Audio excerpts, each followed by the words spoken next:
Spoke exclusively with the attorney representing a former Myrtle Beach church member who is speaking out about their client's experience with Solid Rock pastor John Paul Miller. Thank you for joining us at 11. I'm Edward Moody. Trish is off tonight. Miller recently filed a lawsuit against several people seeking restraining orders and money for harassment. Now, this former member is filing a counterclaim. This story sparked national attention following the death by suicide of John Paul's late wife, Micah, last spring. New at 11, News 13's Adriana Lawrence joins us in studio to break down what's in the counterclaim. Adriana.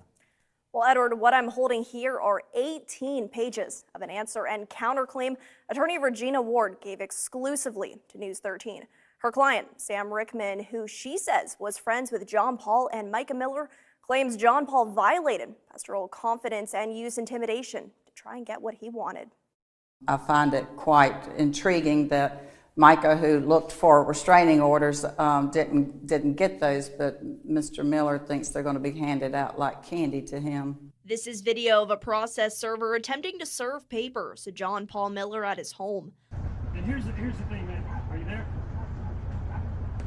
Are you there? On January 10th, John Paul, representing himself, filed a lawsuit against Sam Rickman, seeking $7,500 for loss of income. He claims Rickman harassed him, both in public and online. Rickman and his family were members of Solid Rock Church for 3 years, serving as a bass player and graphic design artist. While serving in this capacity, Rickman claims he became, quote, disgusted in how John Paul regularly spoke about Micah, belittling her. He also states after he confided to Pastor John Paul about personal experiences and gave permission to disclose some details for a sermon, John Paul revealed more than he wanted. And as we all know, he liked to record his sermons, and so that was published, and that caused a lot of emotional distress to my client. It states on May 22nd, John Paul threatened Rickman to pay back $3,000, which was given as a scholarship for his child to attend school there if he didn't remove photos of a, quote, certain person off the church's website. It states this recommendation came from John Paul's lawyer.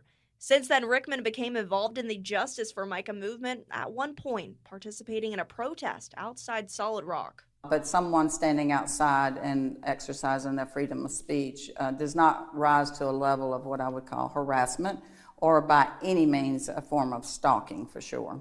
Regina Ward, an attorney representing Rickman, says John Paul provided no examples in his suit to back up his loss of income claim. My client is not going to stand by.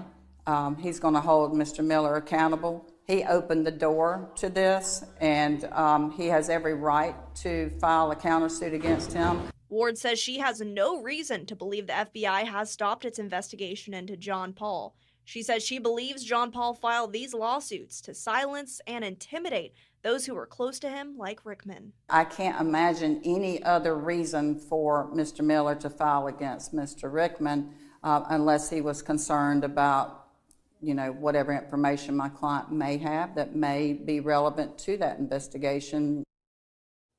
Now, we've reached out to John Paul and his lawyer, but have not gotten a response. The process server told me he tried a second time this evening to serve him, but John Paul won't answer the door.